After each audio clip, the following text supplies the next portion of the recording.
America itself is a country established by immigrants, or rather, colonizers at the time.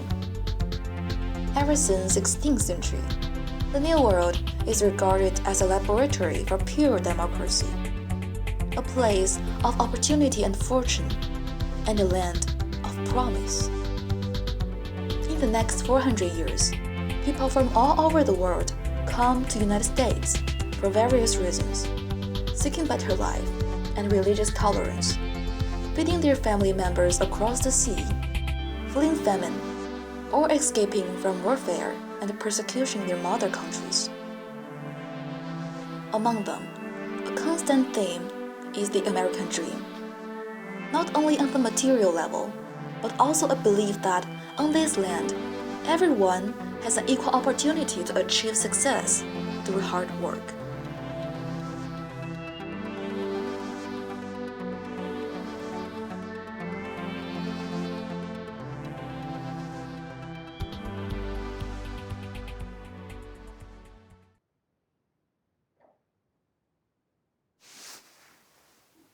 On the other hand, America is never the only benefactor.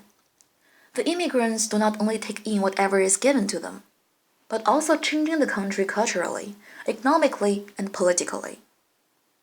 Using the immigrants' history of America from 1880s to 1920s as representative, we are going to explore how these adventurers, who were neither well-to-do nor fluent in English, strove to root in the foreign land and left their unique imprints in American society.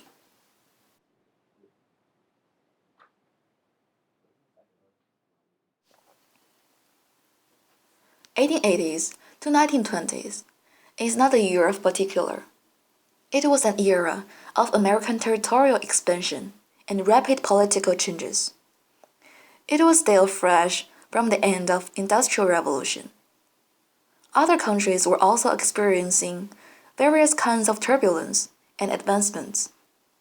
Farming improvements in Southern Europe and the Russian Empire created large amounts of surplus labors, most of them from the age range from 15 to 30. Meanwhile, large steam-powered boats emerged and replaced the old sailing ships. All of these factors together justified for the greater immigrant mobility at the end of 19th century and the beginning of 20th century. Nearly 25 million immigrants, mostly from Southern and Western Europe, arrived in boatloads through Ellis Island, designated by Benjamin Harrison as a federal immigration station, and ready to embrace their first stop in America. These newcomers composed 15% of the population and 24% of the working force at the time. Among them were more than 4 million Italians, Greeks, Hungarians, Poles, and 2.5 to 4 million Jewish people.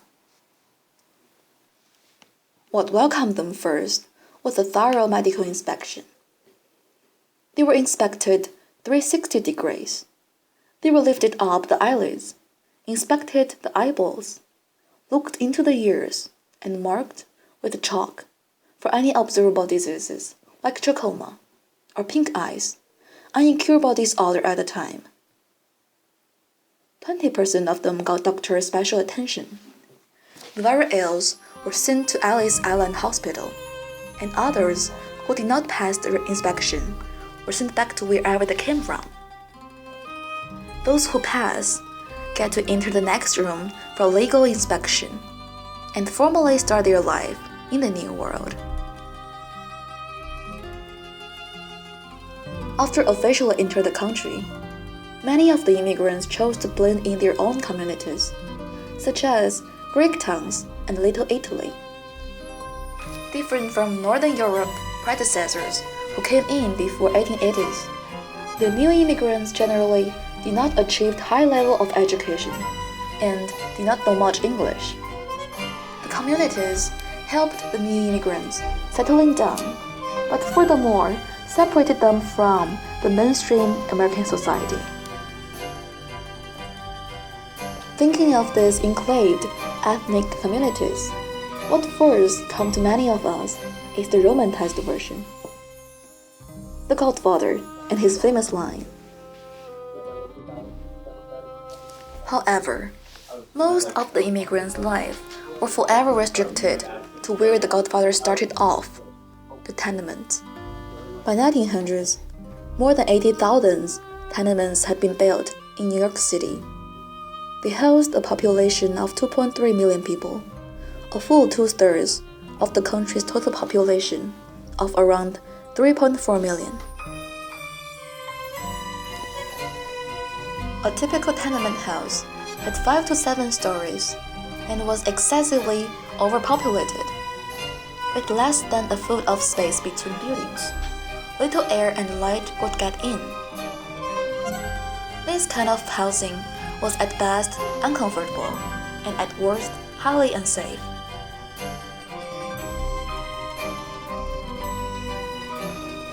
Immigrants were believed to replace African Americans and Native Americans, and even pushed white Americans out of work, thus creating potential social tensions, which exploded less than a few decades. In the late 19th century, more industrial accidents happened in America than in any other industrial countries in the world. By the 1900s, industrial accidents killed 35,000 workers a year and injured 500,000 others, and the number continued to rise. While struggled to survive in a new environment and impacted the society economically by providing cheap labors and racing with other ethnic groups, the successive waves of immigrants also kept America demographically young, enriched the culture, and added to the productive capacity as a nation. Immigrants are taxpayers, entrepreneurs, job creators, and consumers. Their presence has been a constant source of economic vitality and demographic dynamism. The dislike toward the immigrants exploded soon, based on various reasons. 1917, the federal government required all immigrants over 16 to receive a literacy test, which successfully blocked many of the newcomers out. 1924, the door was shut to millions by placing cap according to racial groups, also known as the quota. Although immigrants from Western Europe was not the biggest victim, the event displayed a shift of government's attitude toward immigration. For much of 1900s, the federal government had left immigrants' policy to states, decided not to force in federal laws toward immigration in the nation, and left the immigrants alone without protections. The immigration declined in America with the escalation of World War I, and not prospered again until 1965.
Living conditions and government's attitudes toward immigrants today in America are hugely improved compared to then, but remained a controversial matter.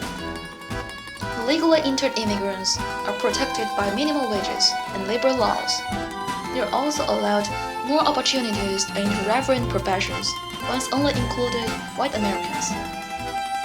The treatment of those who are not illegally entered is still debated and cannot be easily touched upon. Some still believe that it's the immigrants who snatched the jobs from the natives.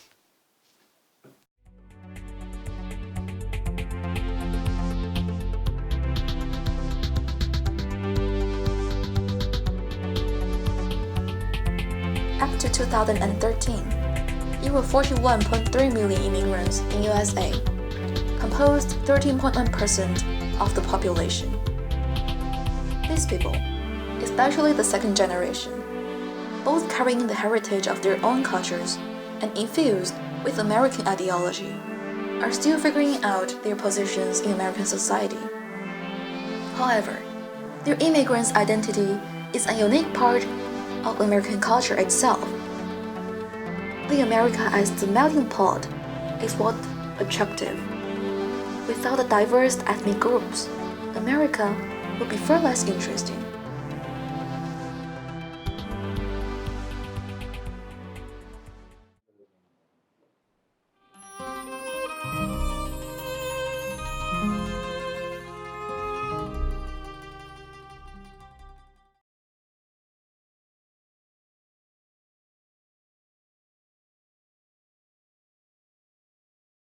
Well, I came here in 98, so that is 1998. So of course the living conditions were incomparable to the ones in the 19th century.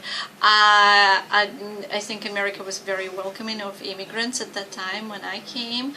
It wasn't easy to find jobs, but it was still manageable. So if a person had a good education, like I did, it wasn't a problem to find a job, which I did. So to my knowledge, the immigrants who came in 1990s did not have a lot of problems and with jobs or finding jobs, and then, you know, obviously with living conditions after finding jobs. Yeah.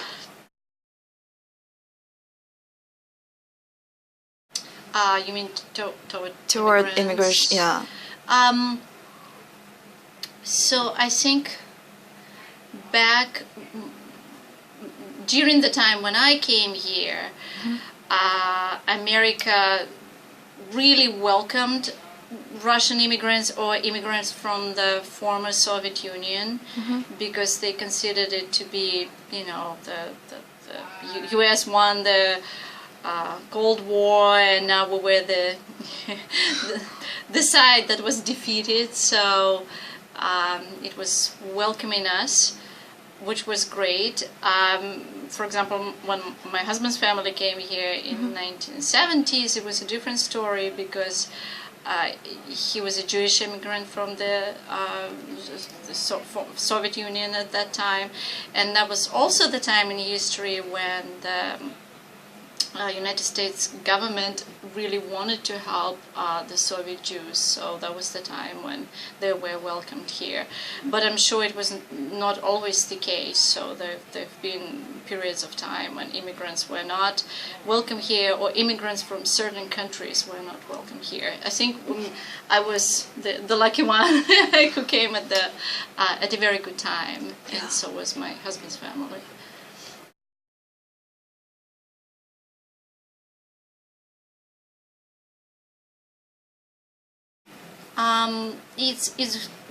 I'm sure it does exist. It would be unrealistic to say that it doesn't exist. I personally never experienced any kind of prejudice, I don't think. Maybe people kind of, well, maybe they raise their brows when I start speaking English with an accent, but that's the That's really the extent of it. I have a very good job here at Newton's house, where several teachers are from different countries, so they have a similar experience, and we're treated just like everyone else. So in here or in Newton or in Massachusetts, I have to say, I personally never experienced anything like this, and I don't think my husband experienced any kind of prejudice. I don't think his family did either. So basically, immigrants with good education have equal chance with natives? Here, yes, yeah. Or at least maybe it's in this part of Massachusetts. Maybe it's Newton in particular, which is a highly educated place. Yeah. Or maybe because of our background, because when we came here, we did have good education. So I'm sure that's part of the reason why we don't really experience any kind of discrimination here. I'm sure it's not the same for other groups of immigrants who come to this country. And if you ask our ALL students, I'm sure they will have a lot of examples of discrimination probably, or maybe their parents experienced it. But personally, I never did. Yeah. Speaking from my, I guess, somewhat limited knowledge, honestly, of this, I would say that some of the biggest cultural changes that they brought was just simply the cultural and ethnic makeup of the United States. That, you know, Americans, as such, had to grapple with what it means to be American. You know, is it tied to a race and ethnicity, or is it simply by virtue of the fact that you live in this country, or that you've been brought to this country, that you were born in this country? And I think that that's, in the American experiment, that is a continually pertinent question, and one that if we don't struggle with it, then we don't really end up, I think that if we don't really struggle with the question of really what does it mean to be American, then all the other things that we hold to be American, you know, about like Enlightenment rights and stuff like that, then I don't think that those things really matter. Yeah. So yeah. Also, so to feed their families, the immigrants are willing to do works for very low wages. Do you think that brought changes to American economy?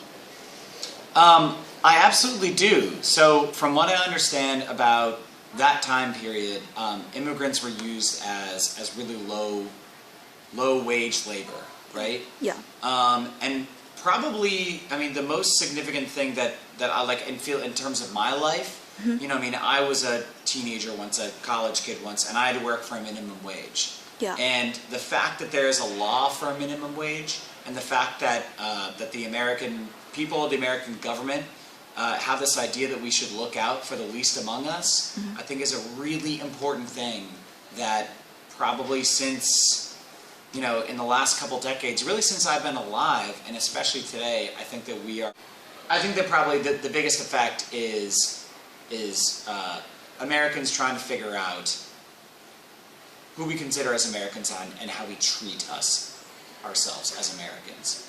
Do we consider, you know, what is the role in government in trying to figure out, you know, how we treat the least of ours economically in our society?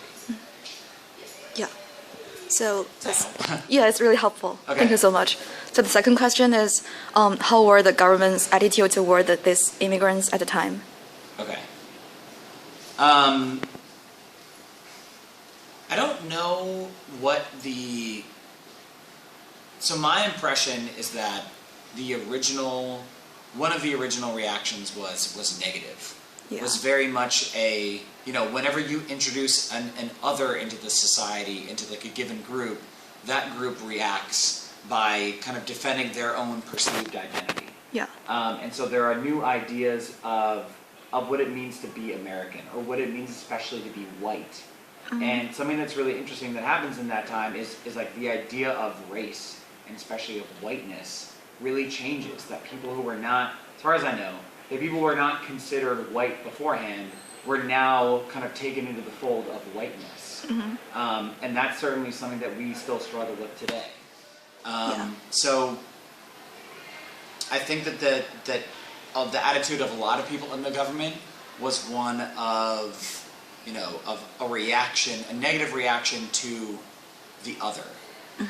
Another reaction, though, was a reaction of a kind of political compassion for the people that are economically and socially the least in our society, and the political responsibility to do something to make sure that they are valued just as much as we value anybody else in our country.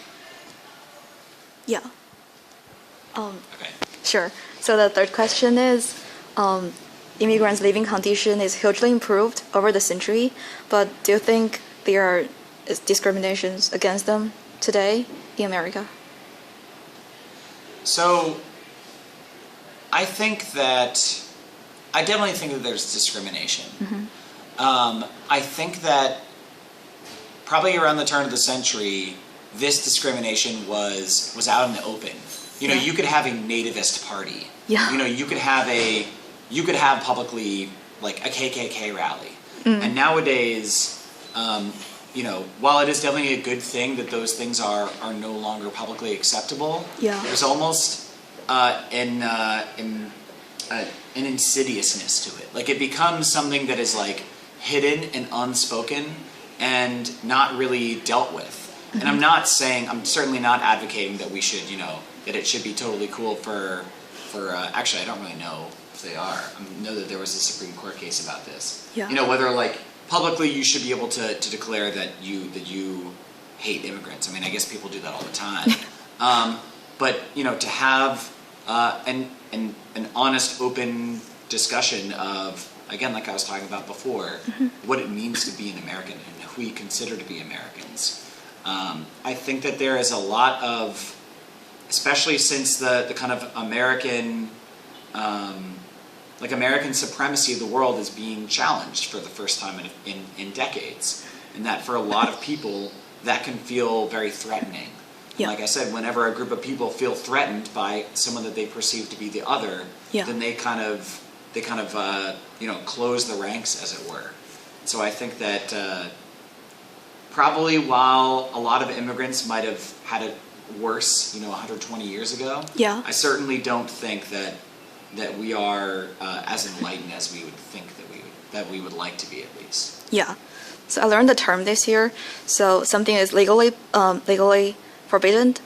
It's called de facto, something like that. Yeah, but it's like publicly accepted. So it's not against the law, but still like, how to say this? Yeah. So de facto means that it is like just by virtue of its existence. Yeah. Like it is a fact, or it is kind of just given to be true without anybody really placing it like that, or someone deliberately making it so. It just kind of is there. It is the like the status quo. Yeah.